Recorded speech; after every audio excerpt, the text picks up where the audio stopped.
A lot of people think that in 2012, when we were supposed to have the world end, that's when everything sort of like switched, and now we're living in this. I think it was weird 2016. It was 2016. What happened in 2016? You don't remember what happened in 2016? It was crazy. We don't have to get real deep into it, but if you think real hard, I think you'll know what happened in 2016. There was a lot going on. There was a lot of holding my beers. Yeah. Hey, I'm Armando Leduc, producer, film actor, and owner of Leduc Entertainment. I have chosen a life off the beaten path and wanted to find others that are doing the same. Spaghetti on the Wall is a show based on all of the years that I've thrown spaghetti on the wall and nurtured what's stuck. We will share fun stories, ideas, tips, tricks, and more. Welcome to Spaghetti on the Wall. What's up? What's up? Welcome, everybody, to another episode of Spaghetti on the Wall with my boy, Will Brooks. Yep. What's up, Will? What's up? As of this week, we'll be 100% full-time on with Leduc I'm Entertainment. not splitting it anymore with your other company. With my other company. COO, Chief Operating Officer, cool man, writer, actor, director, Will Brooks. That's me. And But we got someone way better here today. And way better. Man, I was gonna say it, but I'm glad you said it before me. Yes. That's all about self-deprecation. It's your show. Here. You host. Go for it. Self-deprecation. No, go ahead. This is, so I'm meeting her for the first time, but go ahead and introduce. This is Parris Sarter. She's an actress here in Atlanta. She's been acting forever. She's done so much stuff around the city. She went to grad school with my wife, and they are very good friends. Have been friends for a long time. They lived together for quite a long time. Mm-hmm. I lived with Parris for a little while. Mm-hmm. We lived together with my Come wife. on, knock on my door. Yeah, we had a little. I'll be waiting for you. I'll be waiting for you. That's right. We had a little Three's Company situation going on. Morgan's granddad was Mr. Roper. It was awesome, man. It was really. Oh my God, you're right. Yeah, so I've known Parris for 10 years. Actually, longer than that, because Morgan and I dated for 18 months before we got married. That's right. This was the guy. Closer to 12 years. Really? Yeah. Because our 10-year anniversary is in September. That's right. Our wedding anniversary, our 10-year wedding anniversary is in September. That's right. Because you were dating Morgan, and she was telling me about this guy named Will, and I was like, oh, he sounds nice. And so I finally meet him. I'm like, hey. He goes, I forgot his name. And he goes, Jack. I'm like, oh, how you doing, Jack? And I was like, I have it to the guy named Will. I'll talk Morgan when Jack leaves. But it was Will. I was just being a smart ass. That's a fun story. I just wanted to get the full Will experience from the get-go. Yeah. Heard. Yeah. He was good. So that's Parris she's an incredibly talented actress. Thank you. So I hear that you are telling the story of Nina Simone. I am. Now, is this a written piece that was already done, or did you put it together? No. Okay. So this story of Nina Simone was birthed during lockdown, when everyone was locked down. Mm-hmm. I had a friend of mine email me, Daryl Fazio, with the song "How Does It Feel to Be Free" by Nina Simone, and she says, this song remind me of you, and I think you could be Nina Simone. And I said, oh, okay, I think you're right. She said, but of course I can't write it. She too is a playwright, and she said, well, I can get someone connected to you. And she said, who do you think could write this show? And I said, Amina McIntyre. So this play is completely new. This is a brand new work. World premiere mm-hmm. by Nina McIntyre with Hush Harbor Labs, and they harvest new work. Hush Harbor Labs? Harbor Labs. And what are they? They're a theater? They're a small theater company that harvests new work, new Black work, and they develop new work, and they create a safe space for Black artists. Very cool. Mm-hmm. I love that. Mm-hmm. And so she wrote it. How long is it? It's probably maybe an hour and a half tops. You want to sing in it? I sing in it, but it's a cappella. I did not prepare the song. I sing, oh shoot, what song do I sing? Cannot think all of a sudden. Thank you for putting me That's on all the right. spot. No worries. But we do use some songs of hers, but there's one song, because it's set in 1984, so she's living in Paris, France, and she's not in the best mental state at all. So she's living in a very transitional time in her life, actually, because Nina Simone in the 80s in Paris was not very was in a very transitional position. What was her deal? She was basically almost living like a bag lady, working at clubs for $300 a night, living in a dirty apartment, not mentally well. This is after playing like Newport Jazz Festival. Yeah, like she was huge in the 60s and 70s. Yes, and then she just she became basically destitute, and her friends found her, got her well, got her on the right medicines, got her together, and put her basically, I call it the third tier for success in a sense. So yeah, so this is the moment of her making herself realize who she once was. Is it a memory play? It's very much a memory play. Yeah. It's very much a memory play because it's as if she's having conversations with James Baldwin. She's having conversations with Lorraine Hansberry, remembering her husband, remembering her mother, her piano teacher, all these people who were great influences in her life that pushed her to be who she is now. And in a sense, also reminding her of who she is, so she does not forget at all. In a sense, it's a one-woman show, right? It's a one-woman playing show. Multiple characters. That's awesome. Yeah. I want to do a one-man show. Mm-hmm. Have you ever done a one-woman show? This is my first one-woman show. How? Yeah. Yeah. So do you find it easier because somebody's already written it for you, and you're just kind of bringing it, internalizing it? Yeah, because I also help develop the piece as well. So I asked Amina to write as many characters as possible. I told her to do that. So I was like, I want to see how crazy, quote, quote, I can get, but I just wanted to have fun and really tell that story and really challenge myself to see, can I really pull it off? And we did a Zoom reading of it last summer, as me doing the play, and it was met with a great reception. So now we're putting it on its feet at the Black Arts Festival, September 3rd. Wow. Yeah. That's exciting. Mm-hmm. Do you write as well? No. You said? Okay, no. You don't. No. It's just more acting. Yes. Cool. Do you direct? I have dabbled in a little direction, but not really. So somebody's directing this show? Yes. Who's directing it? Tandaway Deshard. I picked him. We did a show together at Actors Express back in 2018, Angels in America. It was just direct Angels? He was an angel. Well, he was in it? Yeah, he was Belize. Oh, okay. That's he was the one, the big that's pink, the nurse? pink, in the scrubs, and he was the other nurse. Yeah. That show was, holy shit. That show was It was just a little skit that we put together. Dude, they did Angels in Angels in America. I'm not familiar. It's a play about the AIDS crisis in the 80s. Okay. And it's effectively two plays. Yeah. There's part one and there's part two. Parris played the angel and several other characters. Uh-huh. She's awesome. The whole show was incredible. Actors Express did it a couple years ago. They did Millennium. You did part one and part two. But you did part one on Fridays, part two on Saturdays, and then they did both parts in one day on certain days. Yeah. Morgan and I went down and watched part one and part two in one day. It's 7 hours. It's 7 hours long. There was like a dinner break between the two plays. And then 7 hours it is long. Heavy. Yeah. Like the material, it's not like going to see Willy Wonka. But it's so good, man. Yeah. It was incredible. Parris was on the cover of American Theater magazine. They covered it, and it's That's her, awesome. and she's the angel. It was cool. It came out, we were like, holy shit, that's Parris! It was really cool. That's amazing. It was a cool experience. That was if another theater company was to do Angels in America, I do not recommend doing Perestroika back to back. On the same day? On the same day. How hard was that as an actor? Very hard. Exhausting? Yes, because that is, I could do Millennium back to back, not Perestroika back. That's the second part, right? Yeah. That's the much heavier. That was because the angel has a whole act to herself. Yeah. Literally. Which is why you're like, I can do a one-man show, one-woman show. I can totally do that. I've done it. Yeah, literally. Yeah. Literally.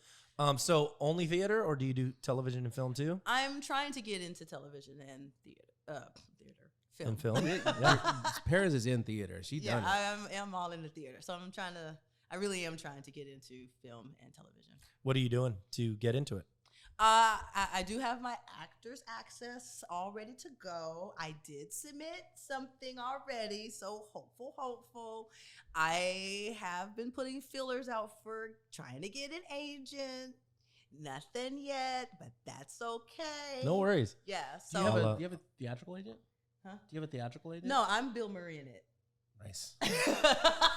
Hey, that's cool. Yeah. Hey, Bill Murray works. Yeah. He's doing all right. You call me up or email me. I answer back. I will pick up the phone. I've called That's Parris great. before and Yeah. asked her to be in plays. Yeah. She's told me no before too. Like I can't do that You're right like, now. I can't. Or Well, like I look, can it's totally a big. do That's it's a good big thing. Parris knows how to say commitment.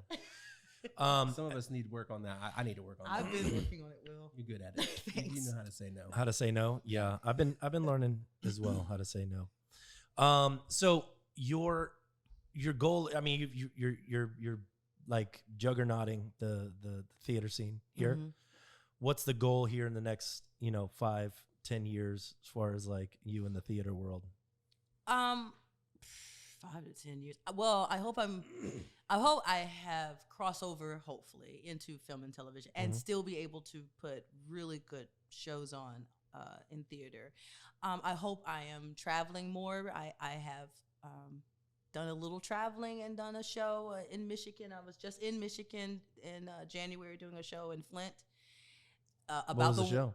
It was a world premiere called Wrong River. It was about the Flint water crisis. So I was in Flint talking about the Flint water crisis. Wow. That is actually still going on, guys. So that is a very real thing. That's crazy.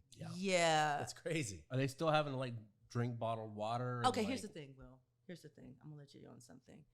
I was there, and the people there. I was in a very clean section, so I could have drunk the water. You didn't know, did you? No, Hell no. and I brought my animals, and I still bought bottles of water.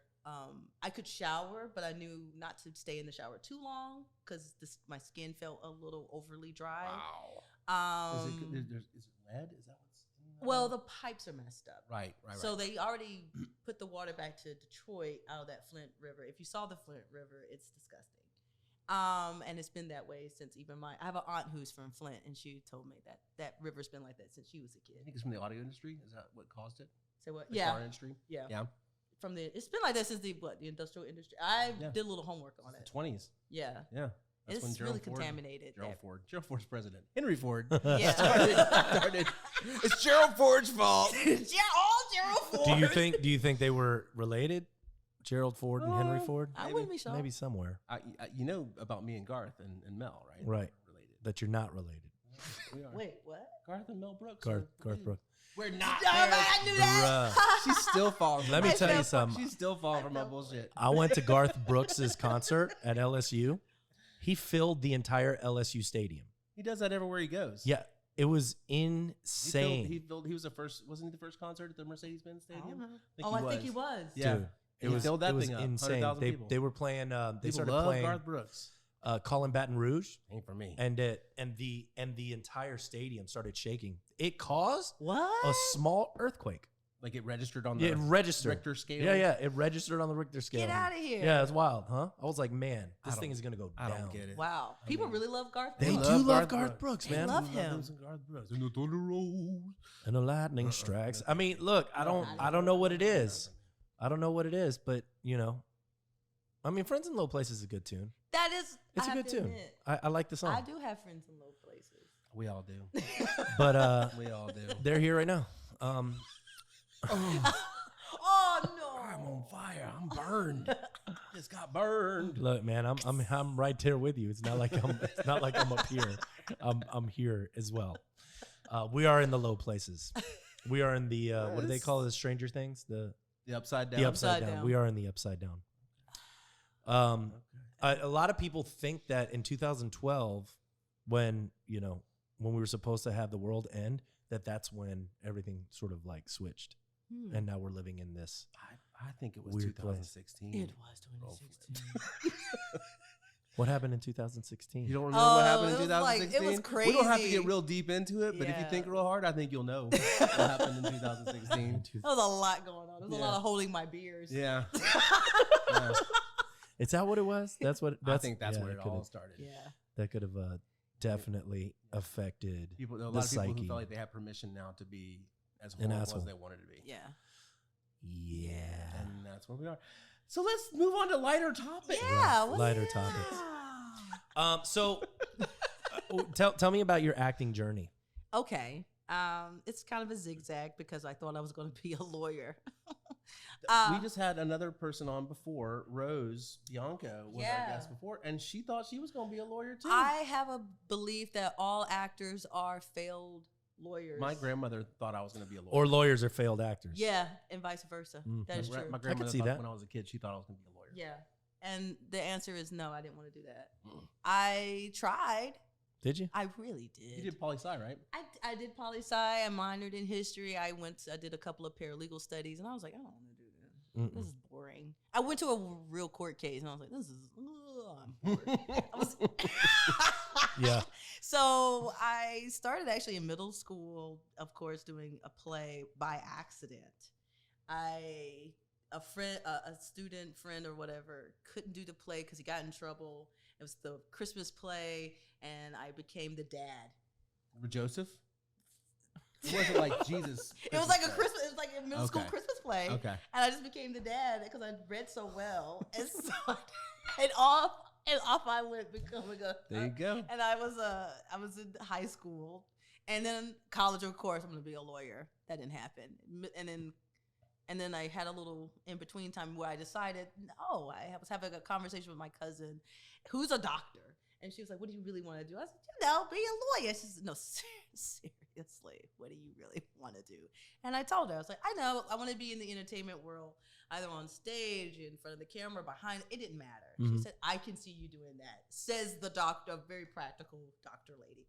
And then I just doubled down and dropped on my paralegal stuff, went to SCAD.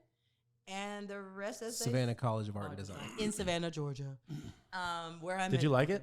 I didn't mind it. We were just talking about that. I liked where I was. That's a different story for anybody else, but I didn't mind. I got what I needed out of SCAD, and then moved to Atlanta, and then you put the work in. Put all the work in. Worked horrible jobs. But I got an awesome start with Will's wife and her mother up in Cartersville, of all places. My start was in Cartersville, and I got to do some work and then just keep working, and I worked with some guy that I think he was a scam, but it didn't matter. I got what I needed out of him as well, and then Morgan and I worked on Bright Ideas at Out of Box Theater. Yeah. In Marietta, Georgia, and then let's just say the rest is history.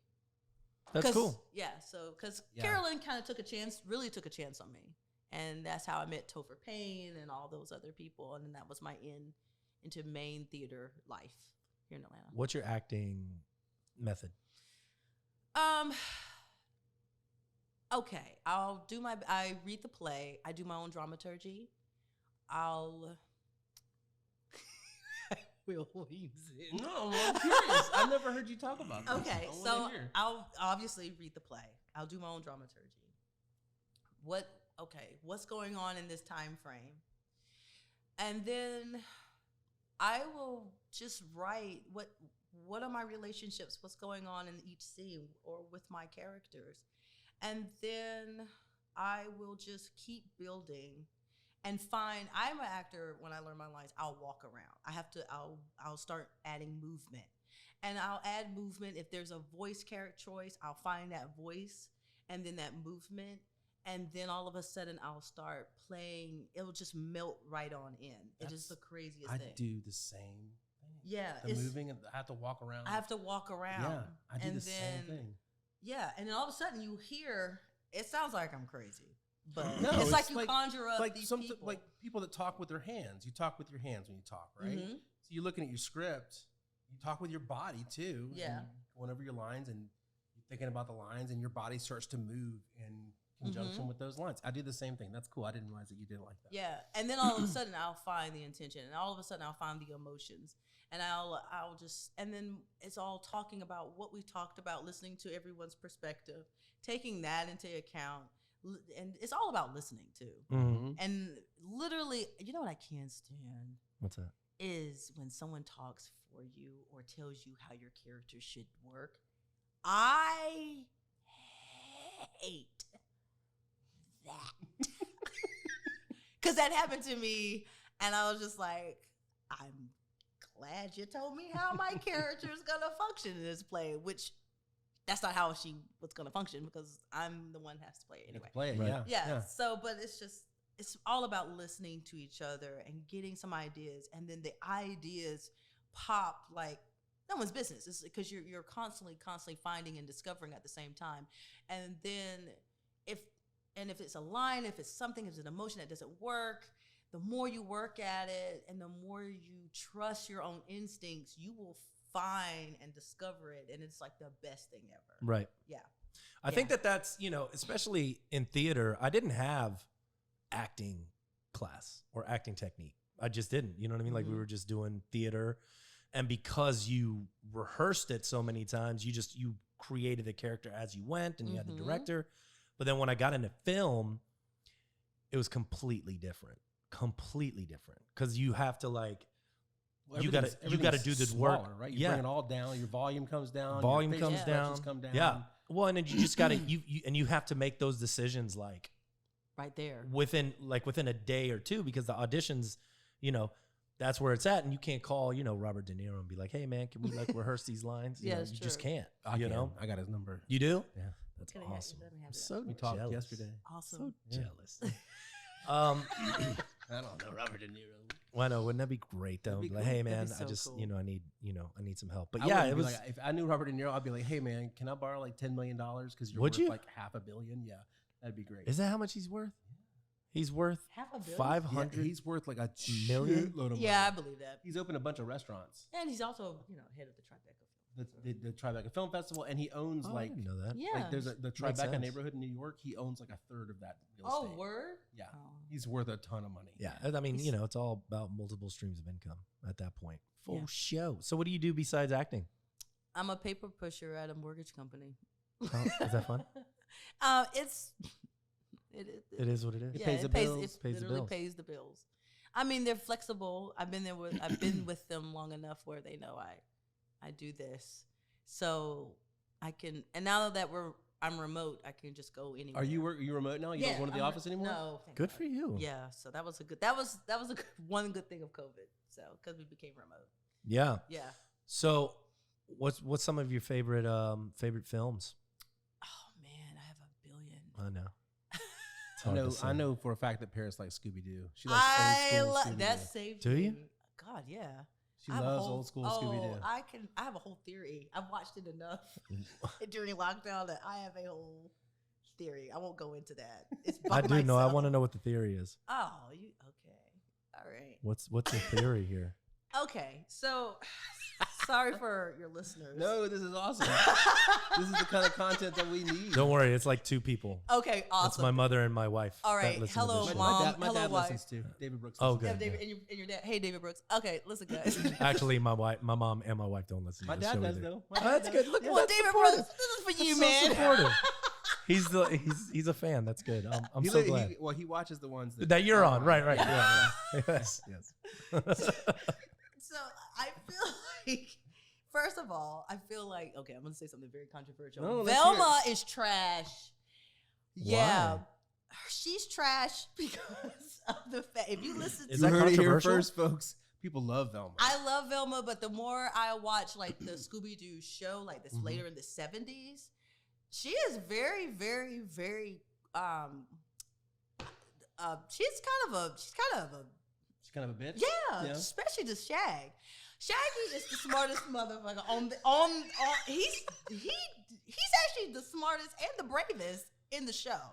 Shaggy, for sure. For sure. Like he's always got a costume ready to go. He's always got an improv ready to go. He's always got And it. You're right. He and Scooby are always the ones in the shit. Always in the trenches. Yeah. Freddie is a piece of trash. He never serviced that van ever. It's always running out of gas. It always runs hot. The tires are always blowing out. I think he deliberately does that because he knows that that's where a mystery could happen. He never listens to anybody. Just like a man. Just Just like a man. And then the reason why I think of Velma is because she's snarky all the time. Like Velma's the glasses. The glasses, yeah. Yeah, Jinkies.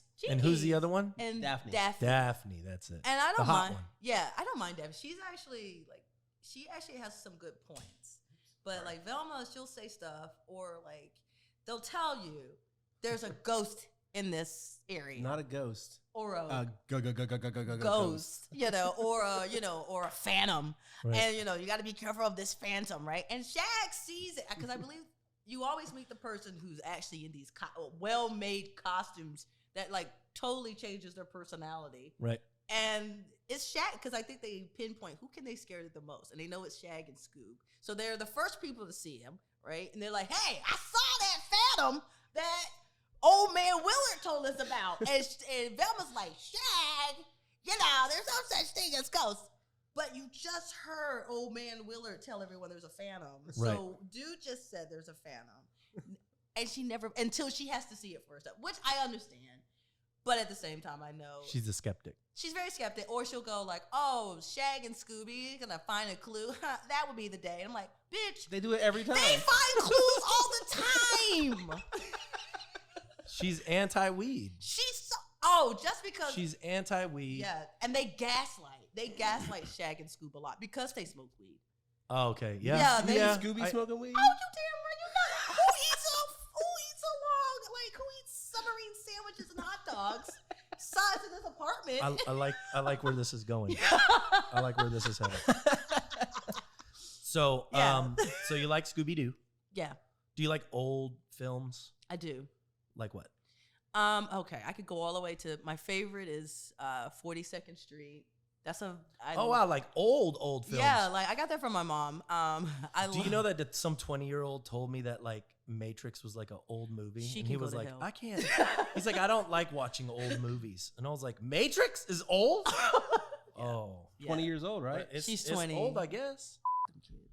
I'm sorry, I didn't mean to curse on you. No, I remember when It's I was a okay. kid, because everything was black and white, and I didn't know. I was like, when did you guys turn into color? I thought my parents saw in black and white until like once there was color television, then Right. everyone could see in color. Right. Yeah. I thought that was so funny. I was like, they were like, what do you mean turn into Kids are so color? I was stupid. like, we were Kids are idiot. dumb. Kids are crazy. I can't wait when kids. Simon begins his theories. Jeez. But yeah, like 42nd Street, I like that because it's very, it's wonderfully, it's theater life, and it's very raunchy. It's before all the, you can't do this. It's all Was the it before censoring. the Hays Code? Is that what it's called? Yes, way before the Hays Code. Yeah. So it's like The Hays Code. That's where they started rating movies. yeah, all that stuff. So like, oh. so you can see like women, they were very.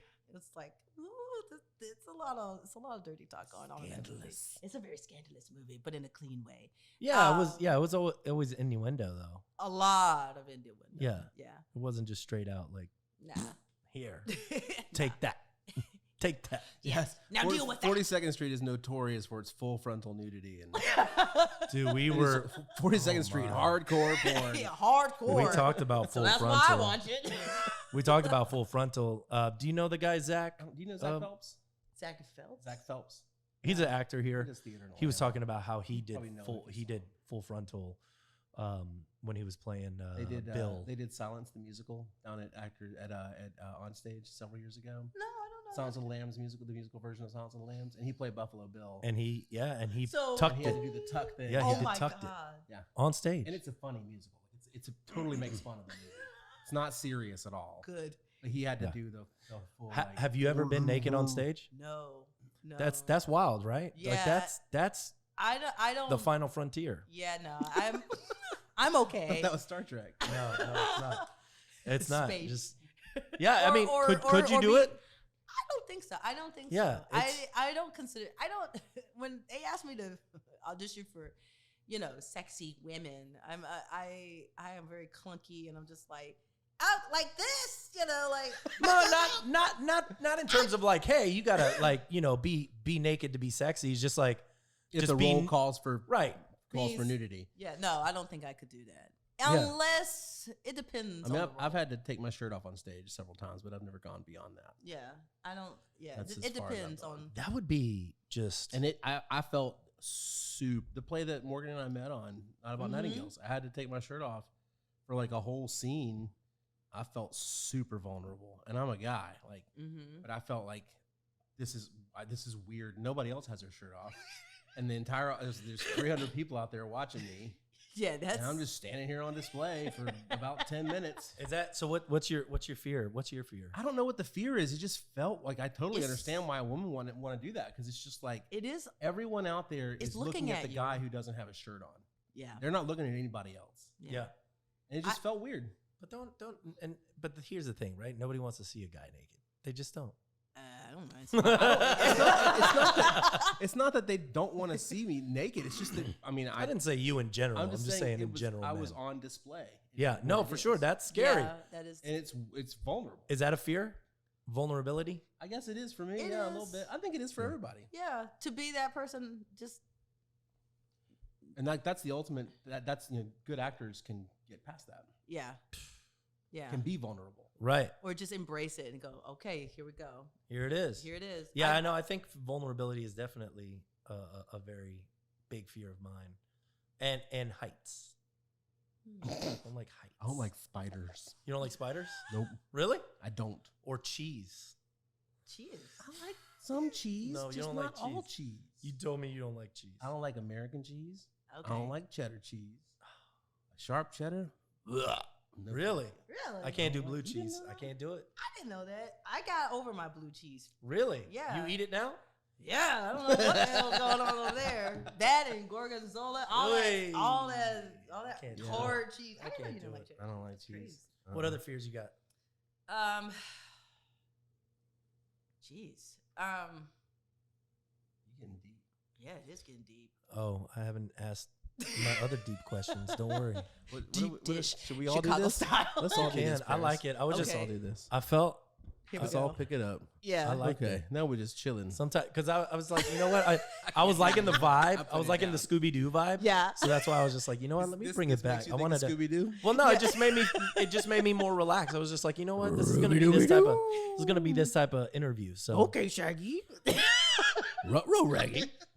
No, I think I think I'm already living my biggest fears. I mean, the world's on fire. It is on fire. Literally on fire. It's literally on fire. So I'm embracing my fears. I think I skydove for my birthday last year.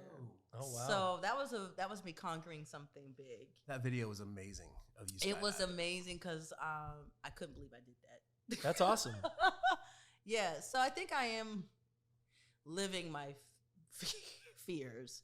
You're facing them. Yeah, I'm living facing them. I'm You're facing them. I'm facing them and feeling and like overcoming them. yeah, like okay, the world is on fire. This is what happens when shit goes down, and I'm still here. And okay, what else could go wrong? I don't want to know, but if it happens, I think I'll be able to survive it. Mm-hmm. I mean, I bought my own place. I couldn't believe I did. So I'm like inching. It's like I feel like a daredevil. I almost drowned in Chattahoochee last summer too. What were you doing? I was rafting. Apparently, Were you alone? Okay, here's the story, guys. So, where Cobb, when you're going over the bypass over 285, that part of the hooch. That's what we were doing. So I had a friend of mine who was like, "Hey, do you want to go? Do you want to tubing? Do you want to tube that part of the hooch?" No, not fun. No. First of all, if you're gonna do that part of the hooch, get a boat like a raft with a bottom. Don't get a tube with your butt stuck. No, don't do that. Don't attach yourself to someone who can't swim. So if something happens, you're like the strongest swimmer on the tube. So you went tubing with someone who doesn't know how to swim? Oh my God. So that Did you know this beforehand? Yeah. You did know this. Well, I was with a group of people too. Okay. So I happened to be not stuck. I grouped with him. So okay. So this is what happened. So we get into the water. I thought I had my glasses on. I hadn't wearing contacts today. So I get into the water. We get into the water. We hook each other up. And my other two friends, they have like the single raft. And then another friend, he's got the tube, and me and Markel, we... Oh, is Markel? Yeah, we hook each other up, so we're good. He doesn't panic. So we're floating. We have no kind of, paddles. Right. So we're just floating. So the first thing we see in this part of the hooch is don't go this way. It's a big old X, and there's like wooden things sticking out, like danger, danger. Don't you know that's how we floated? And I was like, what the what? And you have no oars. There's no way of that's when you know. Yeah, and I was just like, come on, Markel, we got. So we like go into the most dangerous part of the hooch. Oh no. Okay, so I'm ready to go home. So I fall out, thank God. So we obviously have life preservers on. So I'm just like panicking. So Markel's like, okay, don't panic. So I was like, don't panic. You're in the tube. I'm in the water. Right. So I'm like, help. So of course there's like houses. And I think there's a wedding going on. So I'm like, help. So the people at the wedding party are like, she'll be fine. So a friend finally gets to me and I'm like, get me out of here. He's like, it's all right. I got you. So we get to a shore and I'm sitting there like, I can't believe I could have drowned. So we keep going. This is a long stretch, guys. I've been tubing before. Yeah. I mean in Louisiana, but it was long. So we finally get towards the end and I had a friend that said, oh, you can touch the bottom. We could just walk the rest.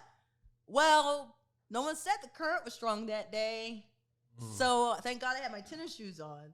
So I'm walking and the current is going hard. And I'm like, hey, I'm not getting any closer to the end of this. I'm like, that's the beat. That's the ramp to go home. And I'm so you're like walking like this. Yeah, and I was just like, thank God I have my teacher. And I was just again, help. I'm not afraid to say help anymore, guys. So my friend, he actually was able to get me, and we get to I'll never forget my friend Markel and I sat there, and I was just like, never again. Never again. Not on that hooch. Never. That's amazing. I've had amazing experiences on my tubing trips. I've gone rafting twice and had great experiences. I've tubed in Helen. Have you done whitewater rafting? Yeah, in Tennessee. Tubed in Helen? Yeah. Is that fun? Yes, tubing in Helen is super chill. Oh, is and that that's the way what to do I it? thought we were doing. I've never tubed. I've canoed the Chattahoochee like over a course of 2 days. I did that when I was a teenager. It was super fun, but I wouldn't. Chattahoochee. So you gotta come. You gotta come tubing in New Orleans, man. Yeah, At Franklin. I want to ask a question about the go ahead. the Nina play. For Nina show. No, it's okay. It's okay. That's what this is. Free form. We can spaghetti go on the whatever direction we want to go.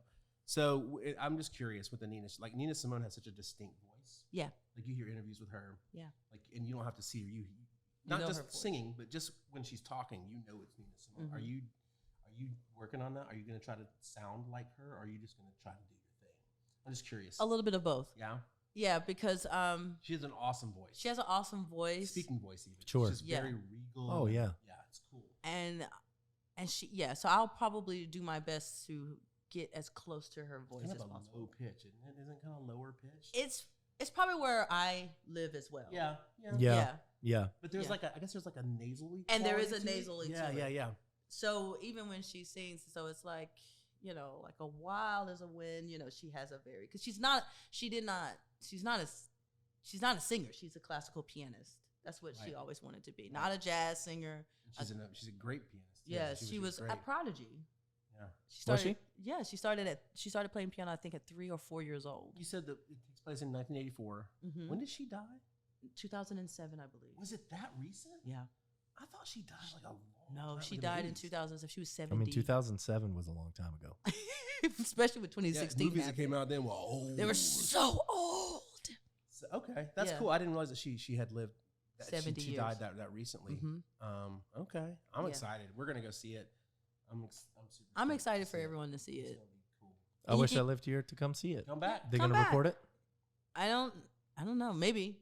Yeah, I think we should. You should record it. We We might might. have a shoot going on. I You might. never know. Yeah, if so, I will definitely show Is that up. 4 It's o'clock just- at the? You're just doing one performance, Yeah, right? it's just one performance. It's One. But aren't you guys hoping to possibly tour it around? Isn't that something you guys? That are hoping is to that do? is my decision. Yeah, so I would have to get busy on making my cash cow happen. So like Amina said, universities, museums and churches. Like those are the best places to tour. Sure. And stuff like that. Very When you say you get your cash cow happening, what do you mean like that? That would be the moneymaker. Oh, yeah. Yeah, for Nina Simone, you know. You guys did what's the fundraising? It was the GoFundMe. Is it still up? Yeah, it's still up. You can, anything now is, okay, it's the GoFund. Hi, hello. But you guys got 100% funding. We now. are 100% funded, so anything else is gravy on the cake. Yes. We like to call that Langyap in Louisiana. Langyap? Langyap is gravy. Well, anything else is Langyap. Parris wants that Langyap. So, and I got a little Langyap, so keep on coming because that will. What's the name of the GoFundMe? I'm gonna say GoFundMe. It's GoFundMe.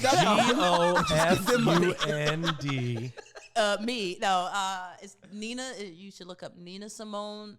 Eunice in Parris. Because that was in Parris. EUNICE. A story of Nina Simone, and that's how you'll find the GoFundMe to give us the gravy. Very cool. And where can you find you? Let them know. You can find me on Facebook. First name, last name, Parris, PARR Sarter. Or on Instagram, I am PM_salty because I am salty. She's a little salty. I'm a little salty. But in a good way. That's awesome. Well, thank you so much for being on our show. We really appreciate you being here. Good luck. Break a leg. It's going to be awesome. Thank you guys so much for being viewers on the show. Thanks, Dad. This has been brought to you. Appreciate you, thanks. Dad. Mr. Brooks. Brought to you by Leduc Entertainment for all of your social media marketing, video marketing, and digital marketing needs. We'll see y'all next time, and you can watch us anywhere where you can see a podcast. Yeah.